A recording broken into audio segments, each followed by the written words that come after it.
Aquí en este corredor de Palacio Nacional, en las escaleras del patio central, donde Diego Rivera pintó este mural, La epopeya del pueblo mexicano.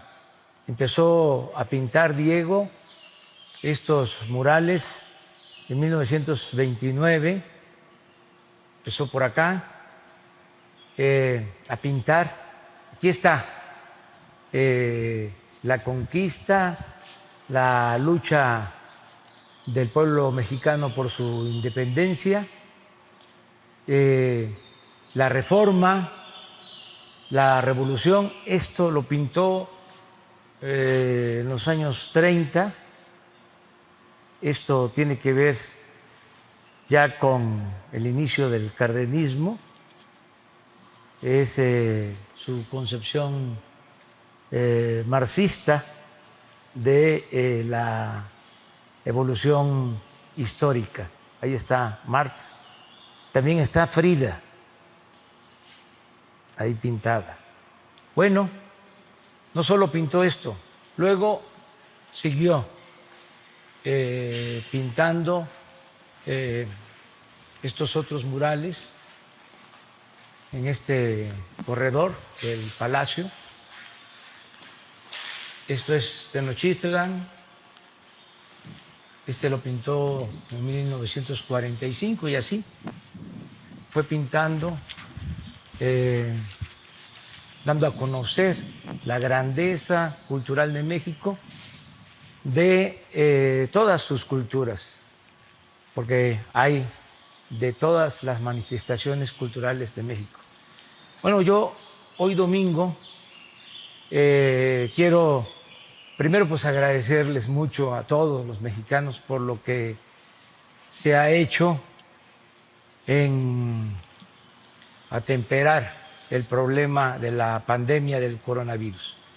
A pesar del encierro, del sufrimiento, de las desgracias, de las pérdidas de vidas humanas, nuestro pésame a todos los familiares, nuestro abrazo y nuestro deseo de alivio a los enfermos.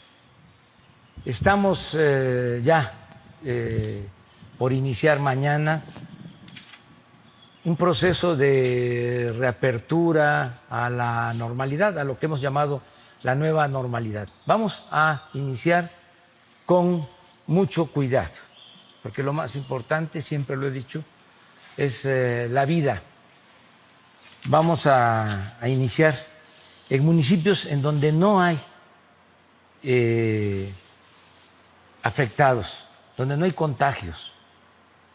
Son 324 municipios de todo el país. Ya a partir de ayer se dieron a conocer estos municipios y se pueden consultar las páginas que está utilizando para informar la Secretaría de Salud, para saber cuáles son estos municipios. En Guerrero 12, en Hidalgo 1, en Jalisco 23, en Michoacán 3, en Nuevo León 7, en Oaxaca 213 municipios, en Puebla 13, en San Luis Potosí 6, en Sonora 16, en Tamaulipas 4, en Veracruz 12, en Yucatán 1 y así, 324. Estos municipios, ni siquiera sus vecinos, en sus colindancias con otros municipios, hay personas con contagio. Es decir, son municipios verdes completamente, estos 324. Para tener una idea, México tiene 2.463 municipios, alrededor de 2.500. Bueno, un poco más de 1.000 sí tienen personas con contagio. Cerca de 1.500 municipios no tienen personas con contagio. Desde luego, son más los municipios de México sin contagio, pero los que tienen contagio son los municipios más grandes, son las urbes, donde hay más concentración de población y por lo mismo es más fácil de adquirir el contagio de este coronavirus. Bueno, vamos a abrir, pero con cuidado. Le pido a todas las autoridades locales, a los gobernadores, a los presidentes municipales, a las autoridades de usos y costumbres que nos ayuden para que nos cuidemos. Hay que hablar con los maestros, hay que empezar con acuerdos, tiene que haber consenso, nada por la fuerza, todo por la razón, el derecho, cuidándonos, pero sí ir pensando en abrir, porque tenemos que reiniciar en cabalidad la vida productiva, la vida económica, la vida social, la vida cultural en nuestro país, el regreso a la nueva normalidad. Bueno, al mismo tiempo, ya hoy la Secretaría de Economía, la Secretaría de Salud, el Seguro Social, ya definieron las reglas para que empiecen los preparativos y empresas de la industria de la construcción, de la minería, del transporte, puedan también abrir con protocolos de seguridad para los trabajadores, cuidando la salud de los trabajadores. Ya se estableció un mecanismo, a partir de mañana ya se va a informar que hay una oficina en donde una empresa solicita la reapertura porque va a iniciar labores, contesta un cuestionario, son como 60 preguntas, hace el compromiso la empresa, ya sea la construcción, repito, de la minería, de la industria automotriz, hacen el compromiso de actuar de manera responsable, bajo protesta de decir verdad, y se les va a ir dando el permiso, la autorización, con protocolos, es decir, no puede volverse a atender a todos los trabajadores, hay que cuidar aforos, hay que cuidar la entrada, la salida de los trabajadores, tiene que tomarse la temperatura, en fin, se tiene que cuidar a los trabajadores y se les va a dar la confianza. No vamos a establecer muchos mecanismos de supervisión o trámites burocráticos, es a partir de la confianza. Y luego, pues aleatoriamente, es decir, por sorteo, por insaculación, se van a aplicar inspecciones para ver el cumplimiento de las empresas. Si no se cumple, pues entonces sí, vamos a proceder legalmente, pero partimos de la confianza. Esto lo quería yo también expresar hoy, domingo, porque ya ha sido bastante el tiempo de la cuarentena y no solo nos importa lo material, siempre lo hemos planteado, no solo de pan vive el hombre, no solo es el que se tengan menos ingresos, que se padezca por falta de empleo, es también de cuidar la salud, cuidar la convivencia en las familias, que seamos felices. Así queremos el regreso a la nueva normalidad.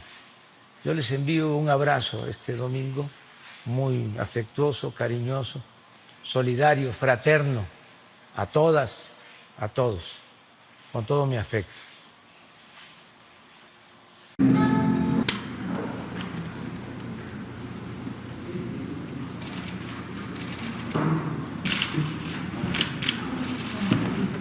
Buenas noches. Sí. Muy buenas noches. Hoy es 17 de mayo, domingo. Son las 19 horas en punto. Estamos en el Palacio Nacional, en México, en la Ciudad de México, y vamos a iniciar la conferencia de prensa diaria sobre la situación de la pandemia de COVID-19, la nueva pandemia causada por el nuevo coronavirus SARS-CoV-2. Hoy nos vamos a enfocar a dos elementos. El primero es el informe técnico diario y el segundo, como hoy es 17 de mayo, hoy es conmemoramos el Día Nacional de Lucha contra la homofobia, la lesbofobia, la bifobia y la transfobia, es decir, todas las fobias que tienen que ver con distintas sexualidades no normativas en México, y que nos parece importantísimo que este día no pase desapercibido, que lo tengamos muy presente. Y por eso tenemos el privilegio de haber podido contactar y que aceptaron nuestra invitación a la presidenta del CONAPRED, el Consejo Nacional para Prevenir y Erradicar la Discriminación, la maestra Mónica Macís, que aquí está con nosotros. Muchas gracias, Mónica. Gracias. Entonces empezaré yo con el informe técnico. Le damos la palabra a la maestra Macís y pasamos a preguntas y respuestas, que espero incluyan también este elemento tan importante.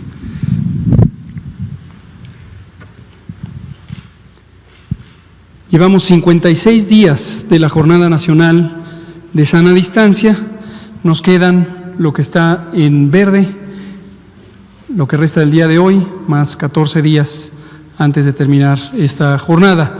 Les recordamos que terminará el 30 de mayo la jornada nacional, pero eso no quiere decir que todo regresa a la normalidad. Existen diversas entidades federativas, diversos estados que se encuentran en periodos de alta actividad epidémica. Eso incluye la Ciudad de México, el Valle de México, los municipios conurbados en la zona, y seguramente las autoridades estatales, las gobernadoras, los gobernadores, que son autoridades sanitarias en sus territorios, tomarán decisiones, estoy seguro, muy oportunas y muy adecuadas para continuar con la mitigación de esta epidemia de acuerdo a la intensidad de la transmisión, de acuerdo al riesgo. ¿Por qué es importante terminar el periodo de la jornada nacional?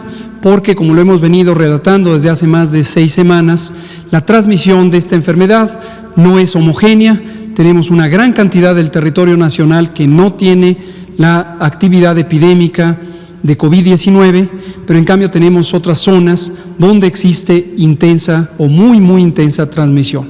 Destaco la Ciudad de México porque estamos en el momento de más alta transmisión, y no solo la Ciudad de México, sino los municipios conurbados del Estado de México, en el Valle de México, son la región que ocupa más de una tercera parte de la transmisión de esta enfermedad. En este momento sigue vigente la Jornada Nacional de Sana Distancia, es decir, por una disposición de la Autoridad Sanitaria Nacional, todo el país, todos los sectores público, social y privado, todos los órdenes de gobierno deben respetar la disposición nacional, y no se puede iniciar actividades laborales que no hayan sido consideradas como esenciales. La lista está claramente especificada en el acuerdo de la Secretaría de Salud del 31 de marzo, y esta es una disposición general para toda la República, en todos los estados, en todos los municipios. y esto concluirá el 30 de mayo. De modo que si una entidad federativa toma una decisión contraria a esta restricción antes del 30 de mayo, estará violando la ley y además cometiendo un acto muy perjudicial para la salud pública, que en su momento se verá manifiesto en el sitio donde se relajen las medidas antes del 30 de mayo. Si posterior al 30 de mayo, a partir del 1 de junio, que terminará la Jornada Nacional de Sana Distancia, persiste la intensa transmisión de la enfermedad, aquí lo vamos a estar presentando y estaremos mostrando cuál es el momento epidémico de cada una de las ciudades más importantes por su tamaño que hay en el país. Y, como hemos dicho, las autoridades estatales tomarán las medidas apropiadas, es decir, en ningún caso pueden ser menores a las disposiciones nacionales. Una vez terminado el ciclo de la Jornada Nacional de Sana Distancia como disposición nacional, los estados desde luego pueden tomar decisiones de mantener la restricción de las actividades escolares, sociales y económicas según corresponda, con el propósito de mantener la reducción de los contagios por el mecanismo ya conocido, que es reducir la movilidad en el espacio público. Entonces, eso debe quedar perfectamente claro. 56 días entonces. Vámonos a la siguiente, en el panorama internacional.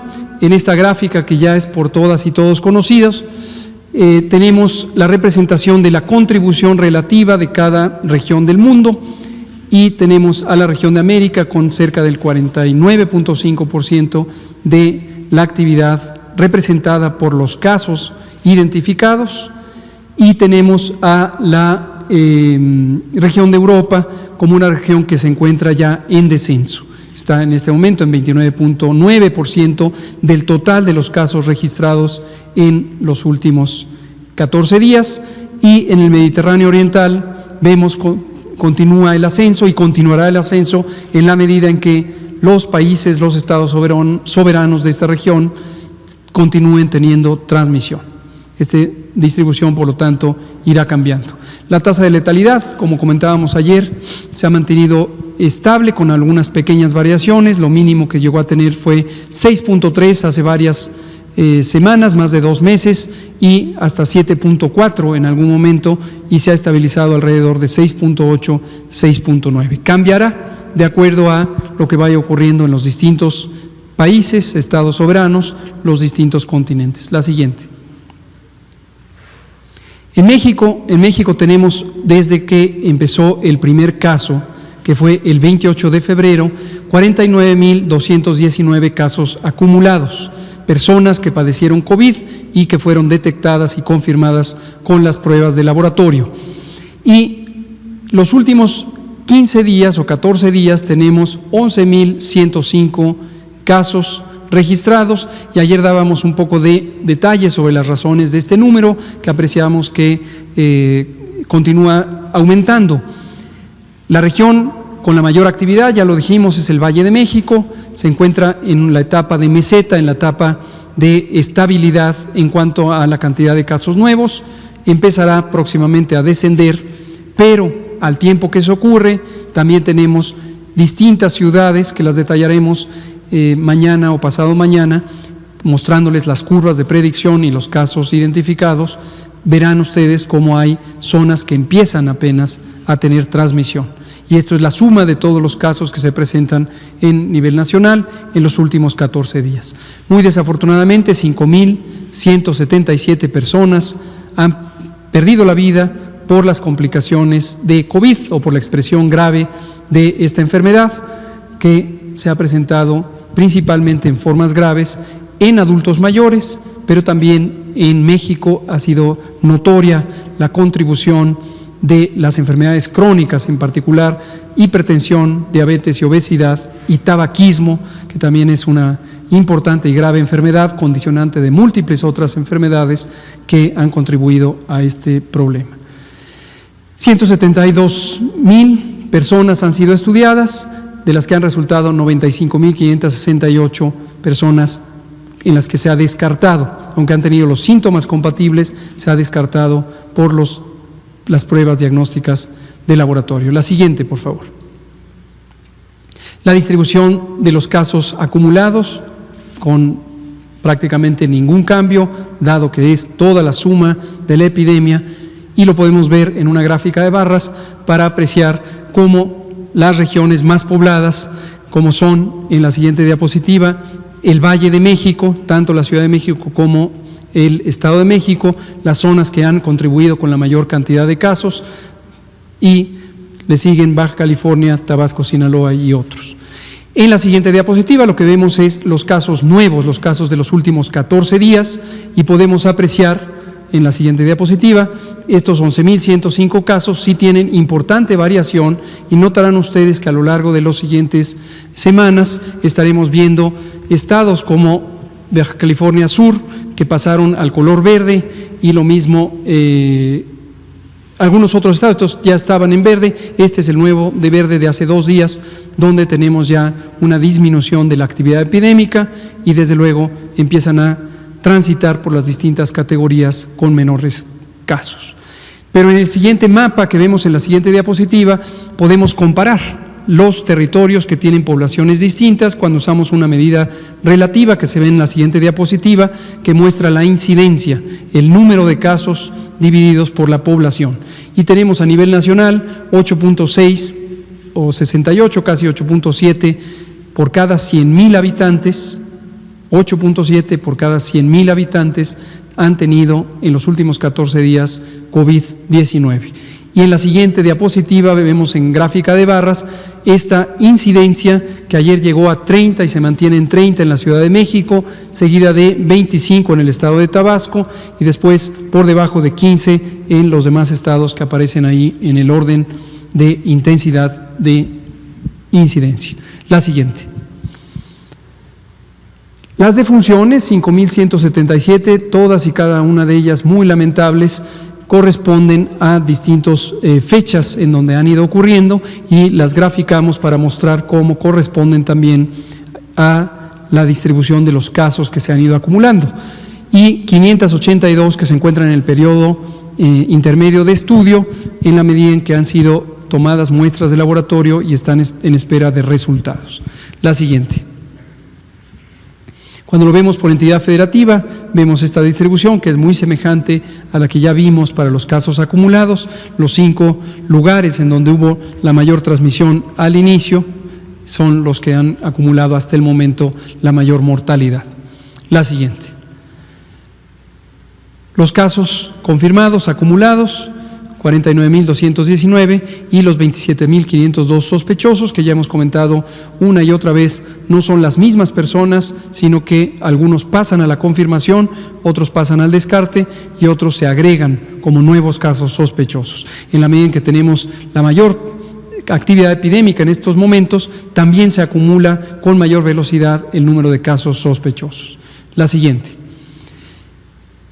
Y finalmente, en la parte del reporte epidemiológico, antes de pasar al informe sobre ocupación y disponibilidad hospitalaria, esta es nuestra curva de casos acumulados, 49.219, con un incremento de 4.4 en las últimas 24 horas, que representa 2.075 casos en las últimas 24 horas, y corresponde a este último tramo.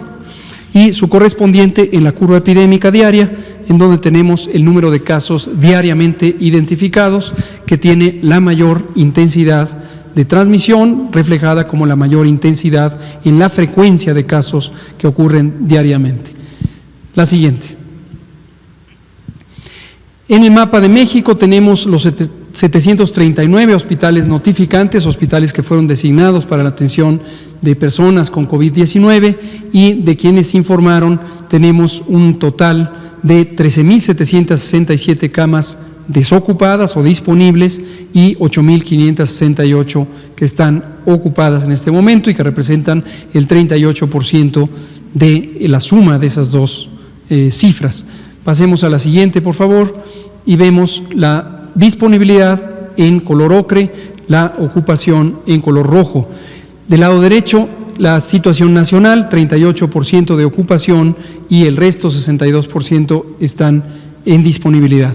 Si lo queremos ver por entidad federativa, la Ciudad de México tiene 77% de ocupación de los hospitales COVID y 23% libre, y en adelante la zona conurbada del Estado de México, Baja California, Guerrero, Hidalgo, Tabasco, etcétera.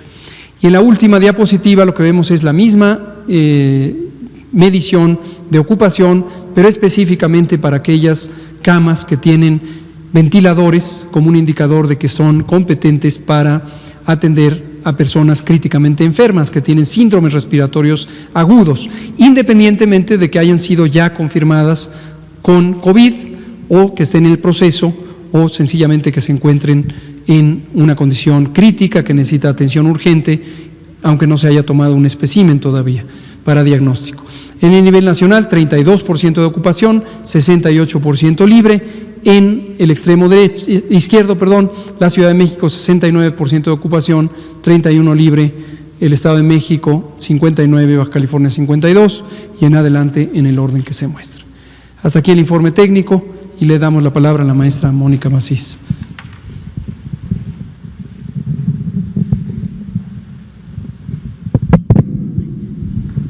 Gracias. Muy buenas tardes a todas y a todos. Agradezco mucho al doctor Hugo López-Gatell la invitación el día de hoy para poder hablar de lo que se conmemora hoy, que es el 17 de mayo. 17 de mayo, hace un año, el presidente de la República decretó el 17 de mayo como el Día Nacional contra la homofobia, lesbofobia, bifobia y transfobia. Y a partir de eso, la Secretaría de Gobernación, Olga Sánchez Cordero, nos instruyó a que trabajáramos intensamente para disminuir este tipo de actitudes fóbicas que finalmente derivan en discriminación. ¿Y por qué el 17 de mayo? ¿Qué se conmemora este día? Hace 30 años, la Organización Mundial de la Salud dijo que la homosexualidad no era una enfermedad. Es decir, lo sacó de sus listas de enfermedades mentales, lo cual es absolutamente importante y relevante, porque lo que hace es que, digamos, por eso es la conmemoración, porque se celebra, digamos, la vida de las personas de la comunidad LGBTI y también la legitimidad de sus proyectos de vida. Es decir, en la democracia todas las personas podemos escoger nuestro proyecto de vida y es igualmente valioso. Eso es lo que estamos conmemorando hoy, esa lucha justamente, y por eso es tan importante. Ahora, las fobias, ¿qué son las fobias? Son actitudes basadas en el miedo, basadas en la ignorancia, basadas en el desconocimiento, basadas en los prejuicios y en los estereotipos que tienen efectos en la vida de las personas, es decir, que hacen que se les restrinjan los derechos a cualquier persona por una condición, en este caso por la condición de la diversidad sexual, ser lesbiana, homosexual, trans o bisexual. Ahora, queremos presentarles unos datos como para ver justamente cómo los prejuicios tienen repercusiones en la vida de las personas. 3 datos. 4 de cada 10 personas en México, esta es una encuesta que es la Encuesta Nacional de Discriminación que se levantó en 2017, 4 de cada 10 personas en México no estaría de acuerdo con que su hijo o hija se casara con una persona del mismo sexo. Es decir, mucha discriminación y rechazo en las propias familias para que las personas puedan escoger a quién quieren, a quién aman, contra quién, digamos, con quién se sienten adecuadamente bien amorosamente. 36% no le rentaría una habitación a una persona trans y 32% a una persona lesbiana o gay, es decir, restricciones eventualmente a el derecho a la vivienda. Y a 4 de cada 10 personas no les gustaría que una persona gay o lesbiana fuera electa para la presidencia de la República. Estos son 3 datos, digamos, de las percepciones que existen en México con respecto a este grupo poblacional. Ahora, datos de otra encuesta que hicimos en conjunto con organizaciones de la sociedad civil y con otras instituciones que se llama la Endosig, que se levantó en 2019, es una encuesta en línea, nos muestran lo siguiente: 3 de cada 10 personas dejaron su casa antes de ser mayores de edad. Es decir, tenemos una población de niños, niñas y adolescentes que por rechazo y por no aceptación en su casa tienen que salir enfrentándose a muchos riesgos y amenazas en ese espacio de la vida pública. 3 de cada 10 vivieron agresiones físicas en la escuela por ser quienes son. Es decir, 3 de cada 10 personas sufrieron maltrato físico en la escuela por parte de sus pares o por otras personas en la escuela, lo que se llama bullying homofóbico o transfóbico. A la mitad de la población se le negó sin justificación la oportunidad de trabajar o ascender. Esto, cuando vemos los datos por población, las mujeres trans son las más afectadas para, en la negación de un empleo solo por su condición. Y casi la mitad, 49% de las personas que han tenido problemas durante la atención médica han optado por ocultar su orientación sexual o identidad de género. Esto es muy importante y sobre todo en el marco del día de hoy, de lo que nos convoca esta conferencia y por el COVID. Ahora, ¿qué tenemos? ¿Qué es lo que estamos observando nosotros desde CONAPRED de la situación actual de las personas de la diversidad sexual? Tenemos la primera fuente, que son las quejas que llegan a CONAPRED, y ahí tenemos 3 tipos de quejas. La primera, como ya lo había yo relatado aquí alguna vez, es estos dichos discriminatorios que algunos líderes religiosos han atribuido a la comunidad de la diversidad sexual como la homosexualidad como causa del COVID. Entonces, bueno, pues ya ahí se hicieron los llamados a no discriminar, a no estar difundiendo información falsa y a pegarse a la información que se brinda aquí, que está basada en la ciencia. Segundo, muchos jóvenes han hablado a CONAPRED para solicitar orientación sobre lo que están enfrentando ahorita en sus hogares, porque muchos de ellos y ellas regresaron a sus hogares de origen, donde, como ya les había dicho, no son aceptados, son rechazados, o algunas personas cuya identidad de género ni siquiera su familia conoce. Entonces, eso se ha vuelto complicado, entonces hemos dado bastantes orientaciones en este sentido, pero sí nos estamos dando cuenta que eso está ocurriendo en los hogares con respecto a esta población. El tercero tiene que ver con personas con VIH que en algunos casos han tenido que revelar su condición de seropositivos para poder ser considerados al inicio de la pandemia como población de riesgo y pudieran irse a su casa a trabajar desde casa. Y tenemos un caso en particular de un despido, de un despido laboral porque esta persona reveló su condición de tener VIH. Entonces, bueno, pues esto es bastante lamentable, pero bueno, pues en CONAPRED estamos atendiendo estas quejas, por eso es importante que quien tenga alguna situación de este tipo pueda llamar. En segundo lugar, tenemos una relación muy estrecha con las organizaciones de la sociedad civil, quienes nos han estado informando, ellas mismas han estado muy activas atendiendo a la población y visibilizando lo que están viviendo. Y de acuerdo a la información que dan las organizaciones de la sociedad civil que nos comparten, son 3 situaciones que están viviendo las personas de la comunidad de la diversidad sexual. Por un lado, la mayor afectación económica por falta de empleos o por empleos precarios, es decir, muchas personas de la comunidad que tienen empleos informales y que ahorita no están recibiendo sueldos y que están, digamos, con mucho miedo y mucho temor porque después probablemente no puedan retomar esos empleos. Entonces, pues digamos, esta parte de la precariedad económica. En segundo lugar, como ya lo comenté, mayor exposición a violencia por la persistencia de los prejuicios en sus propios hogares, lo que les digo que están viviendo estas jóvenes y hombres y mujeres, y que, digamos, también generalmente pueden asistir a sus talleres o a sus grupos, digamos, donde pues se reúnen, están con las amigas y con los amigos, y esta situación de confinamiento no les está permitiendo eso. Entonces, pues sí hay muchas situaciones como de ansiedad y como de angustia. Y por último, el temor por posible discriminación si se requiere atención médica o cuidado crítico. Eso es algo de lo que han estado visibilizando, observando. Quiero hacer aquí un paréntesis para decir que justo en esta guía crítica de cuidados de medicina crítica se estableció explícitamente como una causa de no discriminación o de no decisión el tema de la expresión de género, la identidad de género y la orientación sexual. Ahora, bueno, pues, ¿qué estamos haciendo en concreto y por qué estamos aquí el día de hoy?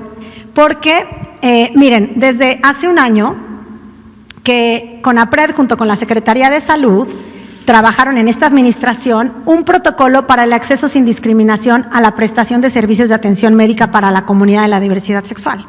Ese es un documento ya aprobado, que es propio de la Secretaría de Salud y que se ha difundido al personal médico y de enfermería. Entonces, derivado de ese protocolo que tiene la Secretaría de Salud, que construimos en conjunto con varias instituciones, el día de hoy lo que hemos hecho es hacer una guía, un resumen muy sencillo y muy breve, como una especie de protocolo más chiquito, donde se establecen cuáles son las medidas más importantes y más básicas que cualquier personal médico y de enfermería que está ahorita atendiendo en los hospitales pueda brindar a esta comunidad de la diversidad sexual atención sin discriminación. Básicamente, la guía se concentra en cosas en estos puntos, digamos, cómo dar trato incluyente, cómo preguntar sobre la orientación sexual si es necesario y cómo hacerlo. En el caso de las personas trans, registrar desde el inicio el nombre y el género con el que las personas trans se identifican, y eso durante toda, digamos, la atención, para dirigirse a ella o a él de esa forma, muy importante, y facilitar en la medida de lo posible que personas de confianza puedan acompañar la toma de decisiones, es decir, las parejas del mismo sexo o la familia social de estas personas.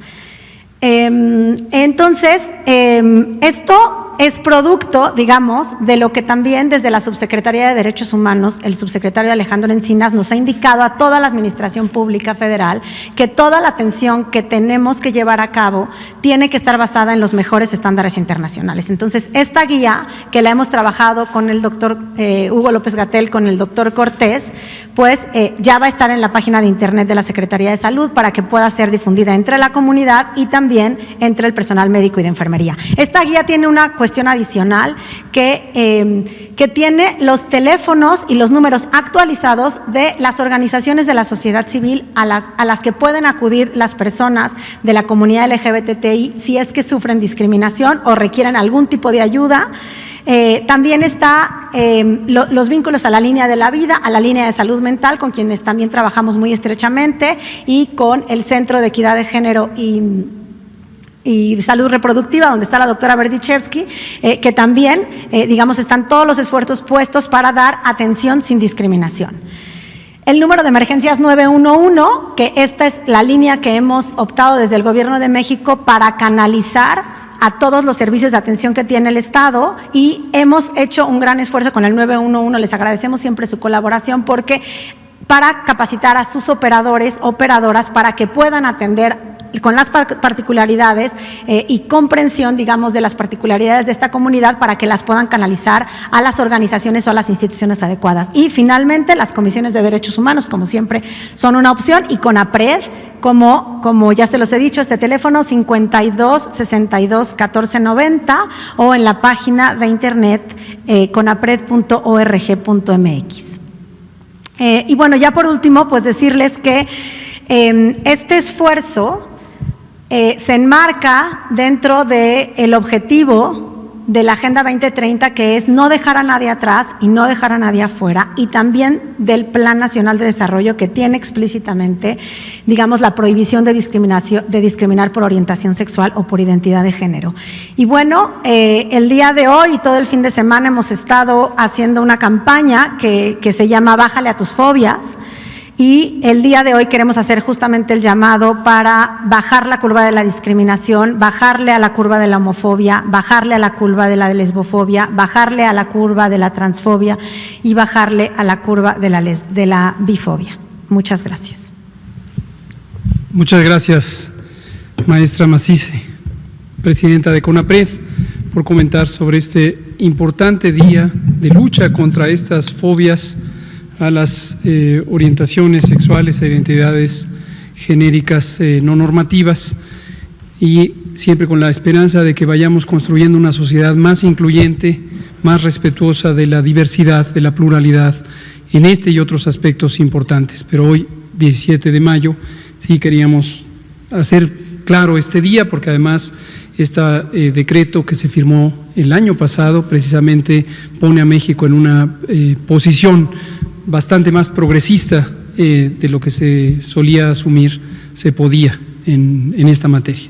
Quiero comentar nada más sobre el protocolo para los servicios de salud, darle el crédito que merece el doctor Simón Cava Karasik, quien es director general de coordinación de los Institutos Nacionales de Salud y quien fue el redactor principal y promotor de este documento en el sexenio pasado, y afortunadamente sigue trabajando en el Gobierno de México y ahora ha sido también un colaborador muy importante en este esfuerzo, y con él, en seguimiento al trabajo que él mismo hizo y que ahora sigue acompañando, hemos podido pasar del documento hacia los esfuerzos de implantación. Nos falta todavía bastante en esa materia. Vamos a abrir a preguntas y respuestas. Natalia Vitela, usted, Alfonso, usted.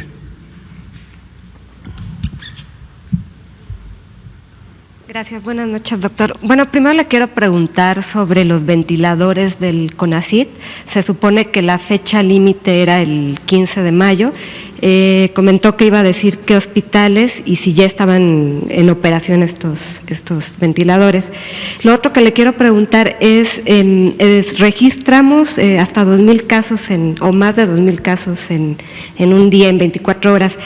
Se supone que la curva era el 8 de mayo, o no sé si nos puede explicar esta situación. Con mucho gusto, Natalia. Y hacía énfasis usted en si un Estado regresa a la normalidad antes de tiempo, estaría violando la ley. ¿Qué está pasando en ese sentido? Gracias. Muchas gracias. Gracias, Natalia Vitela, por estas preguntas.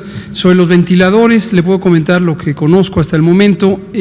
No se lograron tener la producción de estos ventiladores para la fecha originalmente contemplada, que era 15 de mayo, y son varios proyectos de desarrollo de ventiladores mecánicos de creación en México, algunos en alianza con organismos privados, corporativos, y otros también basados en la experiencia científica y técnica de instituciones públicas, en particular los que ha estado identificando CONACYT son producto de la capacidad de desarrollo científico y tecnológico de centros públicos de investigación. Pero no conozco el detalle de cuándo es la fecha nueva contemplada. Lo que sí conozco es que afortunadamente la necesidad aguda que estos ventiladores iban a cubrir quedó cubierta antes por la adquisición de otros varios ventiladores que hemos estado anunciando y que se han comprado no solamente en China, también en México, también los que se adquirieron desde Estados Unidos, que se comentaron el otro día. De los producidos en México, no que yo conozca, no están todavía ninguno ya en entrega, pero el proyecto sigue, la aspiración a que estén listos sigue, y afortunadamente no fueron necesarios para cubrir la necesidad específica que se contemplaba, dado que antes llegaron varios otros que de origen no habían sido contemplados. No, pero lo averiguamos y esta semana lo platicamos. Sobre los 2,000 casos, qué bueno que lo pregunta, porque estoy seguro que muchas personas pudieran tener la misma inquietud, que me parece completamente válida. Las curvas epidémicas están identificadas por zona metropolitana o por ciudad, en algunos casos por región, como la de Puebla-Tlaxcala, pero no por todo el país. ¿Cuál es la razón? Que no hay sincronía en las epidemias. En países extensos, territorialmente extensos, como México, como Estados Unidos, como Brasil, como Canadá, como Rusia, como China, como la India, son tan extensos que no se sincronizan las epidemias como si fuera una sola. Entonces, del pico del que hablamos, que tendría su máximo el 8 de mayo y posteriormente el 26 de mayo, el punto máximo de hospitalizaciones en terapia intensiva, se refiere al de la Ciudad de México, porque hemos utilizado como el mejor elemento de ilustración de la dinámica de la curva epidémica, porque es la curva epidémica más grande. Como hemos mostrado, son 2/3 partes de lo que existe en todo el país. Entonces, cuando vemos que se siguen presentando más casos, atiende a dos situaciones. En el Valle de México se adicionan todos los días un número ahora semejante de casos en los últimos 7 días, semejante, se mantiene una especie de estabilidad, desde luego indeseable en la medida que son casos y casos y casos. Pero a ellos se suman varias otras ciudades que, aunque tienen una pequeña cantidad de casos cuando la comparamos con la Ciudad de México, ya la suma contribuye a la suma final, que son en este caso los 2.075 casos que se agregaron en las últimas 24 horas, ¿no? Este énfasis que hace de algunos estados de no cumplir con la norma, no cumplir con la ley y retirarse antes las leyes. Cómo no, gracias también. Hemos dicho varias veces que las autoridades sanitarias son, en este orden, el presidente de la República, el secretario de Salud, el Consejo de Salubridad General y los gobiernos estatales. Cada una tiene un marco de competencia de acuerdo a las facultades específicas que puede y debe tener, considerando la Constitución, la Ley General de Salud y otras disposiciones, como la Ley de la Administración Pública Federal. Y también, en el caso de las autoridades estatales, de acuerdo a la demarcación territorial. El Gobierno nacional, el Gobierno federal, la Secretaría de Salud, el secretario específicamente, tiene atribuciones para hacer disposiciones, establecer disposiciones sanitarias generales en toda la República, toda. Y existe un fenómeno que la Ley General de Salud le llama concurrencia. Otras materias como la educación pública también tienen concurrencia, que quiere decir se tienen que establecer los mecanismos para que se complementen las decisiones y las disposiciones y las actividades del nivel estatal y el nivel federal. Como la disposición federal tiene precedente, es superior en términos jurídicos, los estados no pueden hacer algo que contravenga esas disposiciones generales.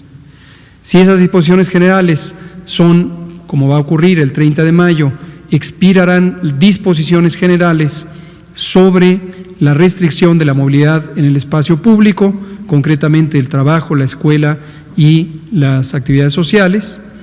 Los estados son libres de poner o de mantener este tipo de restricciones o de no mantenerlas, y entonces, si consideran, de acuerdo a su riesgo, que no son necesarias, no refrendarlas para su territorio.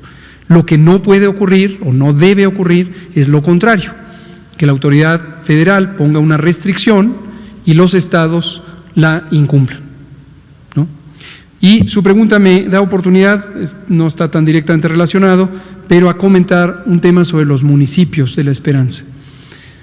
Los municipios de La Esperanza, en forma análoga, a nivel federal, los hemos identificado con los criterios ya comentados. Son municipios generalmente dispersos en términos de los asentamientos humanos, la gran mayoría son rurales, tienen poca conectividad y comunicación con otras regiones u otros municipios, y además no tienen por vecinos geográficos a municipios que han tenido contagios, que son los que se aparecen en amarillo en el mapa y son una zona de amortiguación en términos de la transmisión.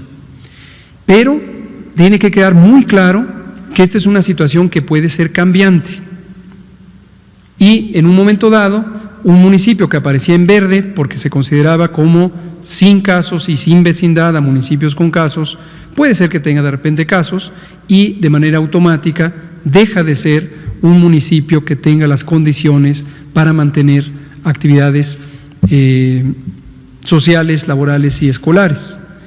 Y precisamente es el caso, y por eso aproveché la oportunidad de su pregunta para comentarlo. El doctor Carlos de la Peña Pintos, el respetado amigo y colega, que es el secretario de Salud del gobierno de Guerrero, en este instante me está alertando que el municipio de Copala, en la Costa Chica de Guerrero, aparece entre los municipios de La Esperanza, los municipios en verde, con la posibilidad de abrir. Sin embargo, ya se detectó un caso en este municipio. Entonces, inmediatamente el municipio de Copala, sépanlo todos los residentes de la Costa Chica de Guerrero, el municipio de Copala no podrá abrir mañana, lunes 18 de mayo, sus actividades convencionales, dado que presentó al menos un caso de COVID-19. Y obviamente la Secretaría de Salud de Guerrero, la jurisdicción sanitaria correspondiente y el personal que está en la región estará trabajando en los esfuerzos de contención centrado en casos y los estudios epidemiológicos de casos y contactos. Muchas gracias. Por favor.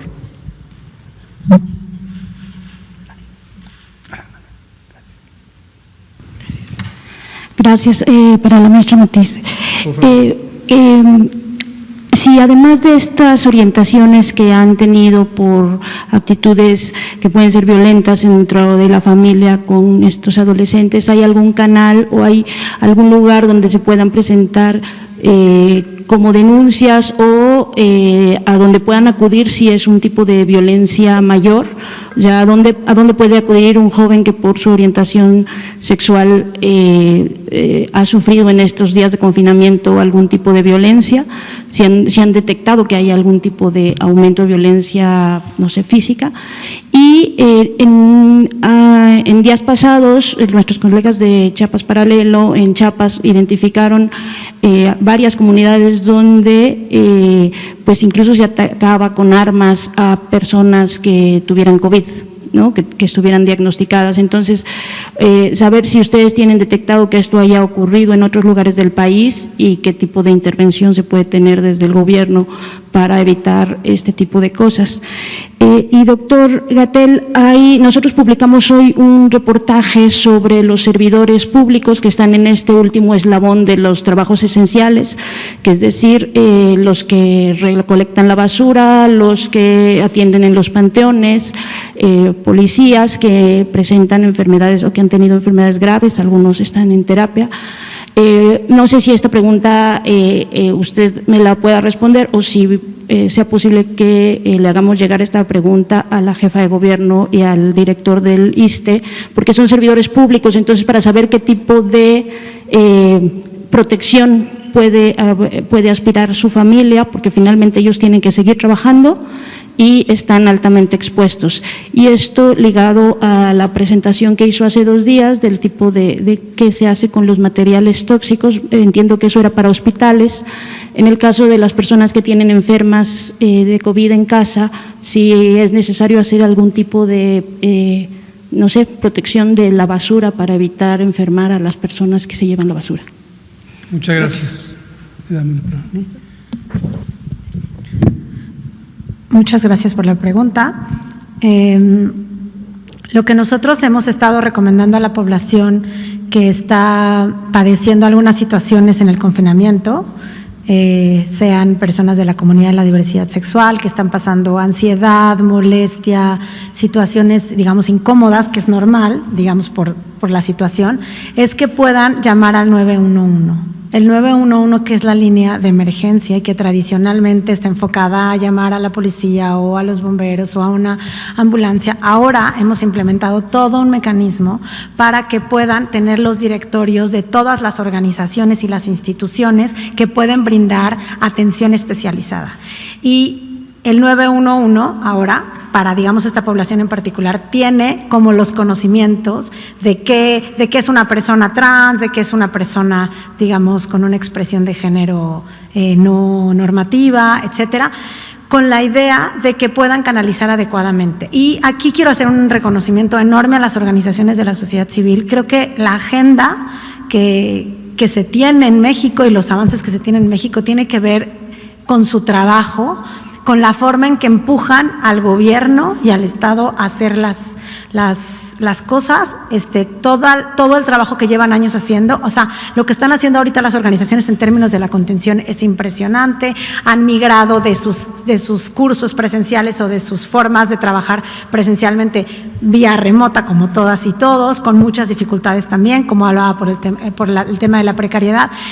Ahora, con esta guía, que la van a poder ustedes conocer, ahí están las organizaciones que ahorita mismo están brindando este tipo de ayuda y este tipo de contención. Entonces, la sugerencia es que puedan llamar al 911 para poder ser canalizados, y si es una cosa grave, pues por supuesto, todo es grave, digamos, toda la violencia es grave, no hay que catalogarla, pero pues ahí es donde se puede canalizar, digamos, si se requiere solamente una especie de orientación. CONAPRED mismo lo pueden hacer, pueden llamar a CONAPRED, nosotros podemos brindar la orientación, y si es el caso que se está viviendo una situación extrema, podemos nosotros, por supuesto, canalizarles con las instancias adecuadas. Y con respecto a la otra pregunta, nosotros en CONAPRED hemos estado recibiendo algunas quejas vinculadas con, como ya habíamos comentado, más bien algunas agresiones al personal médico y de salud. Este tipo de cuestiones, como en contra de la infraestructura, ya no está tan vinculado con discriminación, ya son delitos, son daños, digamos, a otras, a eso, a la infraestructura, a los hospitales, etcétera, o que no está tanto vinculada con discriminación. Entonces, no tenemos particularmente información al respecto. Gracias. Respecto a la otra pregunta, les pido si pudiéramos proyectar el sitio de internet coronavirus.gov.mx, porque esta pregunta es muy importante, porque efectivamente muchas personas pueden estar, aquí está, me voy a permitir pararme para ilustrarlo. En este sitio, que es el sitio de gobierno, donde desde el inicio concentramos toda la información, tenemos información en distintas modalidades. Si nos vamos un poco para abajo, bueno, más bien para arriba, exacto. Y aquí tenemos recomendaciones para el personal de salud, donde está la mayoría de los documentos técnicos, y también está recomendaciones, está el material de consulta, nomás para ilustrar, y está aquí materiales de consulta que son para el público en general. No sé si aquí está, pero sí, sin duda está aquí la guía de control de infecciones, y es la que quiero que vean, y si no está en el otro lado, en este momento le pido al doctor Ricardo Cortés si también la puede poner en el otro lado, que es información al público. Si la subimos un poquito, están aquí distintas explicaciones sobre los procedimientos de higiene, en este caso son los procedimientos de higiene de las manos, pero estoy buscando donde está, vámonos entonces sí la información, a los materiales de consulta.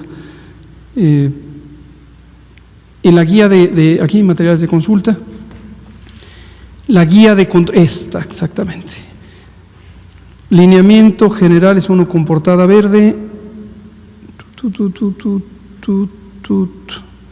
Vámonos. Hay uno que no lo encuentro. Bueno, es cosa de encontrarlo, lo vamos a poner en un sitio más prominente. Es la guía de control de infecciones, y esta guía tiene recomendaciones específicas sobre el manejo de los residuos, de la ropa, de los utensilios de casa, de los utensilios para alimentos, cucharas, vasos, tazas, etcétera. Y una recomendación específica que está en esa guía es la desinfección de superficies. Quizá recordarán que en un par de ocasiones ha venido la doctora Aletze de la Torre Rosas, infectóloga, directora general del CENSIDA, pero quien además tiene una amplia experiencia en este campo del control de infecciones, y lo ha venido a explicar: no mezclar el cloro con el jabón. ¿Se acuerdan de ese punto? Entonces, utilizar los 3 recipientes separados y en cada etapa irlos utilizando, pero no mezclar estos líquidos. Con estas recomendaciones es suficiente para lograr inactivar los gérmenes. En este caso, si tenemos en casa una persona enferma de COVID, durante los 14 días que se encuentre en su periodo de transmisión, tener especial cuidado con todos los materiales de uso común, y ponerlos en bolsa cerrada, doble bolsa cerrada, perfectamente sellada, y estos se pueden ir a la basura. Ahora, respecto a su pregunta original, efectivamente el personal que trabaja en la limpieza y la recolección de residuos es un conjunto de personas que están generalmente, no solo por COVID, en condiciones de mucho riesgo riesgo, por ejemplo, de recibir lesiones con objetos punzocortantes que se encuentran en la basura, no solamente los que pueden ser especialmente infectantes, residuos peligrosos biológico-infecciosos como jeringuillas y demás, sino latas, vidrio, etcétera, y frecuentemente tienen accidentes relacionados con su ocupación, a menos que tengan, como deben tener, protección especial con guantes y gogles que son apropiados para la seguridad que se necesita. Gracias. Estaba Alfonso y usted. No, y usted primero. Luego Liz. Gracias, buenas noches. Poncho Gutiérrez. La primera pregunta es para el doctor Gatell. Sabemos que el siguiente mes comienza este regreso a la nueva normalidad, que incluye, distanciamiento, tener un poco más de precaución, nuestra vida laboral, personal, pero con medidas pues para prevenir el factor COVID-19. Pero ¿qué pasa si a este escenario le agregamos la existencia de una vacuna 100% efectiva contra COVID-19? ¿Regresaríamos en ese escenario hipotético, esperemos que sí se descubra la vacuna, a la antigua normalidad, por decirlo así? Y mi segunda pregunta para la maestra Mónica: ¿qué pasa con las personas del mismo sexo, las parejas del mismo sexo que viven en estados en donde no es legal el matrimonio igualitario y no gozan de los derechos que tendría cualquier otra pareja? Es decir, por ejemplo, cuando una de estas personas, en el caso de que llegue a un estado grave en el hospital y no pueda tomar decisiones ella misma, pues su pareja, en el caso de ser del mismo sexo y no tiene esos beneficios, pues no podría tomar esa decisión. Esta pandemia, el COVID-19, esta situación que estamos enfrentando, ¿agilizaría ese tipo de legislaciones? Y en caso de que sí o no, independientemente de la respuesta, ¿qué puede hacer una persona, una pareja que actualmente viva algo así, pues para protegerse? Porque ellos tienen un poco más de vulnerabilidad de por sí con esta situación en el ámbito legal. Gracias. Gracias. Bueno, solo sobre esta, es un escenario hipotético, desde luego estimulante pensar que llegaremos a ese punto en donde tengamos una vacuna. La vacuna es un mecanismo de protección específico para la infección, o se pretende que lo sea, y cuando logremos tener una vacuna, que la vacuna alcance para producirla para todos los países que la necesitaremos, sea distribuida de manera eficiente y equitativa, sea aplicada, se alcance la cobertura de vacunación necesaria, pues será un escenario alentador, pero estamos todavía muy lejos de él. Entonces yo diría, de momento no aspiremos a que vamos a regresar a una normalidad convencional, más bien vamos a transitar a una nueva normalidad que además nos dará oportunidades muy importantes para cambiar nuestra actitud respecto a otras personas, incluyendo este tema de las fobias y la discriminación, ser mucho más incluyentes. Si algo muestran este tipo de crisis es que el egoísmo, el distanciamiento y la falta de compasión, de empatía hacia los demás son elementos que exacerban las crisis, que dañan. Una crisis de esta naturaleza, por ser una crisis colectiva, se tiene que enfrentar de una manera solidaria. Y ojalá que el haber vivido esta crisis nos ayude a todas las sociedades del mundo a avanzar en ese sentido. Gracias. Con respecto a su pregunta, justo la guía que estamos lanzando el día de hoy y que está basada en el protocolo que fue adoptado el año pasado, tiene este tipo de lineamientos, que se pueda tomar en consideración a las parejas del mismo sexo, independientemente de si están casadas o no, para las decisiones, para informar, para, digamos, que sean el contacto, e igual la familia social, probablemente no es la familia, digamos, consanguínea, pero sí es la familia social, y que esas personas puedan ser consideradas. Entonces, esos son los tipos de lineamientos que tiene esta guía, eso es muy importante. Y con respecto al matrimonio entre personas del mismo sexo, creo que es el momento perfecto, como dice el doctor Gatell, justo para ver cuáles son los faltantes, y este día en particular, con respecto a esta agenda. Y hay todavía muchas entidades federativas, 17 entidades federativas, que no han reconocido el matrimonio entre personas del mismo sexo y que es necesario que lo hagan para garantizar la igualdad en el acceso a los derechos de todas las personas. Es decir, se garantiza en la ley y quien está en posibilidades, en condiciones, en gusto de hacer eso, lo hace. Quien no, no. No afecta a nadie, en realidad beneficia a las personas que lo quieran hacer, como cualquier otra, digamos, cuestión en la ley. Y también quisiera señalar otro tipo de tema que es pendiente, que tiene que ver también con el tema del reconocimiento de la identidad de las personas vía administrativa, es decir, que se puedan cambiar los papeles, porque eso es muy importante y que también está vinculado con el protocolo, que una persona trans pueda tener el acta de nacimiento acorde a su expresión de género, y eso es también una agenda pendiente para el Estado mexicano, tanto para las personas mayores de edad como menores de edad. Gracias, maestra. Vamos a darle la palabra a ella y terminamos con Liz. Hola, doctor. Muy buenas noches. Paola Betancourt, de Multimedios Televisión. Quisiera preguntarle si han detectado qué podría estar frenando que los médicos reciban el equipo de protección personal, ya que incluso algunos han tenido que ampararse, como es el caso de los médicos del Hospital de Región número 2 y Hospital de Zona número 32, y pues han tenido que esperar a que jueces federales ordenen que justamente cuenten con este equipo. ¿Qué podría estar frenando que lo reciban? También quisiera preguntarle si se nos pudiera poner a disposición el listado de hospitales en los que se ha distribuido los insumos médicos. De hecho, el día de hoy está llegando el 11º vuelo, ¿no?, con insumos médicos justamente desde Shanghái. Y por otra parte, anteriormente había comentado que han fallecido 111 personas, justamente del personal médico, algunos relacionados con enfermedades crónicas. ¿Por qué estas personas no fueron aisladas si tenían estos antecedentes de que justamente podían complicarse pues al contagiarse por COVID-19? Gracias. ¿Cómo no? La situación, usted nos presenta situaciones que han cambiado mucho desde hace tiempo y que las actualizamos periódicamente. Cuando usted identifica que no les ha llegado equipo a las unidades de salud, está hablando de un escenario de hace 2 meses, en donde había una razón general y era la complejidad del mercado mundial, la proveeduría mundial para México y para todos los países. Algo semejante pasó en Estados Unidos y ha pasado en varios, donde era muy difícil conseguir equipos de protección personal, guantes, cubrebocas, sobre todo los cubrebocas N95 y los gogles. Esa situación cambió posteriormente y ya desde que empezamos a tener este puente aéreo entre China y México, tenemos un abastecimiento continuo. En su momento comenté que un segundo fenómeno que se presentó fue la distribución local, en donde pudimos detectar situaciones de mal uso o incluso malversación, robo, personas que trabajaban localmente y que estaban sustrayendo los materiales o escondiendo los materiales. Y eso también ya cambió.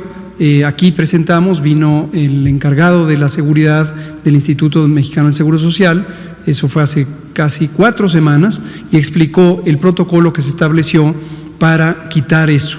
Producto de este protocolo, hace 2 semanas se identificó una persona que estaba sustrayendo un ventilador mecánico de una de las unidades del Seguro Social. Entonces, esto ha sido muy dinámico. Ignoro los casos concretos que ahora me relata de estas 2 clínicas del IMSS, cuál puede ser la razón local, pero desde luego es importante que nos lo haga saber, que bueno, y hay que darle seguimiento. Los factores, como le digo, son múltiples. En general, no hemos tenido desde que empezó el puente aéreo ninguna falta de abastecimiento. Efectivamente, hoy estará llegando a las 22 horas, a propósito de ventiladores también que me preguntaba Natalia Vitela, estarán llegando 200 ventiladores en este nuevo vuelo. A propósito de pruebas, que hoy nadie ha preguntado por pruebas, pero estarán llegando 300,000 pruebas, que ya había comentado el doctor Alomía en días pasados. A propósito de equipo de protección personal, estarán llegando 500,000 guantes, entre otros materiales que llegan esta misma noche. Y respecto a esto, que se nos pudiera justamente poner a disposición un listado sobre cómo se han repartido los insumos médicos. Los martes por hospitales. Generalmente lo actualizamos, aquí lo presentamos el martes pasado, y en esta misma página, coronavirus.gov.mx, también en la página de INSABI, está justamente lo que presentamos aquí, conforme se va actualizando cuando hay nuevos materiales, dónde se distribuyeron y qué necesidades existían. De hecho está por estados, pero sí quizás para tener mayor claridad de en qué hospitales justamente se ha repartido, cuántos insumos. Y respecto a esta situación que le comentaba de por qué estos 111, hubo 111 defunciones de personal médico y comentaba que tenían relación con enfermedades crónicas, ¿por qué no fueron aisladas estas personas? Asume usted algo que no necesariamente es cierto. Estas personas, igual que las personas que no son profesionales de la salud, tienen, como es la condición de la población mexicana, una enorme prevalencia de enfermedades crónicas, diabetes, hipertensión, obesidad, tabaquismo y otras. Esos son los grandes males de salud pública de México. La mitad de las muertes en México son asociadas con una mala alimentación, son producto de casi 4 décadas de tener una oferta alimentaria dominada por los productos industrializados, ultraprocesados, de muy baja calidad, de muy bajo valor nutricional o a veces nulo valor. Esto incluye los refrescos, las bebidas azucaradas, que han causado en México una de las mayores epidemias de enfermedad crónica y de muerte. Entonces, esto le pasa desafortunadamente también a personal de salud. Y cuando decimos personal de salud, como lo especificamos, es no solamente médicas y médicos y enfermeras y enfermeros, sino otros miembros del personal, camilleros, trabajadoras y trabajadores sociales, equipos de apoyo, etcétera.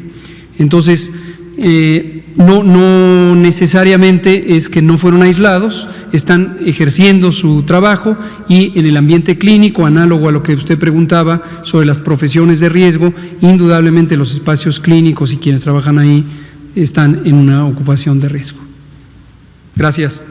Creo que ya no nos da tiempo, Liz, son muy chiquita, medio minuto, media pregunta. Pues nada más para saber sobre estos municipios de La Esperanza, acaban de informar, hace ratito, que el pueblo de San Miguel Tulancingo en Oaxaca ya se presenta un caso de COVID, el cual tiene 300 habitantes y está perdido en el nudo mixteco. Entonces nada más saber qué información se tiene sobre este municipio. En concreto no tengo en este momento información, pero gracias por hacerlo saber y lo vamos a verificar con la autoridad sanitaria de Oaxaca. Y queda claro, esto debe quedarles claro hoy que es domingo 17, Día Nacional de Lucha contra la Homo, Trans, Lesbo y Bifobia, que mañana 18 es el día en que está contemplado que inicien actividades los municipios de La Esperanza, municipios con baja o nula transmisión, rodeados de municipios también sin transmisión. Pero puede estar ocurriendo esto. Municipios como el de Copala, Guerrero, que ya reportan un caso, aquí nos hablan de otro municipio en el nudo mixteco en Oaxaca, y en forma dinámica, donde esto ocurra y se detecte, se suspende la liberación de actividades. Si esto pasa mañana, mañana se suspende en donde se detecten casos y así sucesivamente. Gracias, Liz. Muy buenas noches.